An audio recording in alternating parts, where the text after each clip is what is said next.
Hello and welcome back to July 11th, where we're reading 2 Chronicles 18 through 20. Now, these chapters cover Jehoshaphat, all about him, his dealings with Ahab, all the way down to the very end of his life.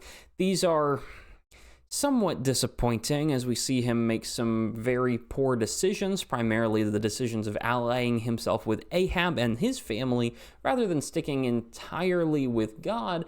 He does some good. He does quite a bit of good, actually. But the problem is it's not a wholehearted good, and so that can cause some issues. Now, we need to talk about chapter 17, because I didn't talk about that yesterday. I was too busy talking about Asa. In chapter 17, Jehoshaphat comes onto the throne, and he ends up being pretty good, winning some wars, and doing just generally a good job. Generally faithful. He didn't seek the idols. He went after God, and instead he cut the idols down. And so he is pretty faithful. He's doing pretty well until you get to chapter 18, which is where he marries into Ahab's family.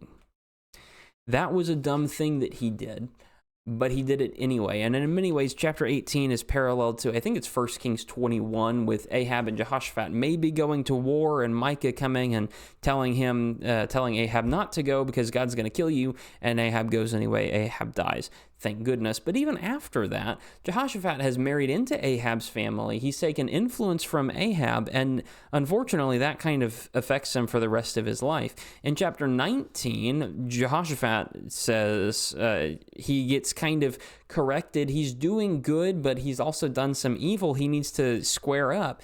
And so he reforms a bunch of things in the temple, which is good, and fixes a bunch of things in Jerusalem. However, in chapter 20, even though he is so faithful, even though he is praying about his wars, even though he is relying on the Lord so much, he also ends up at the very end of chapter 20 allying himself with Israel's king Ahaziah, who is Ahab's son. It says he was guilty of wrongdoing in verse 35, and yet Jehoshaphat formed an alliance with him anyway, and so God ruined a bunch of his investments in verse 37.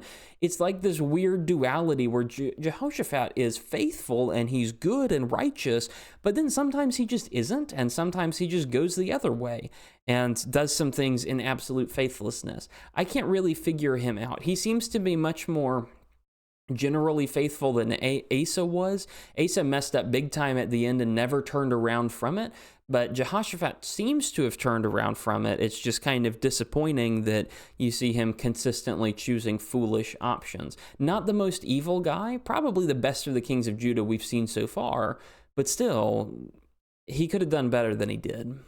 That's it for this week. I hope you are reading yourself and benefiting from it, and I'll see you next week for 2 Chronicles 21 through 34.